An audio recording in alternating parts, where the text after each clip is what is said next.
Всем привет! Сегодня у нас 40D16, такой интересный момент. Приехал со стуком, стук поршневого пальца. Значит, я уже все тут разобрал. Сразу же было слышно со стороны 3-4 цилиндра. Вот у нас разбитые такие втулки.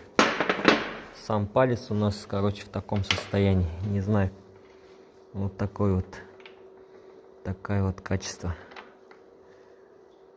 Вот.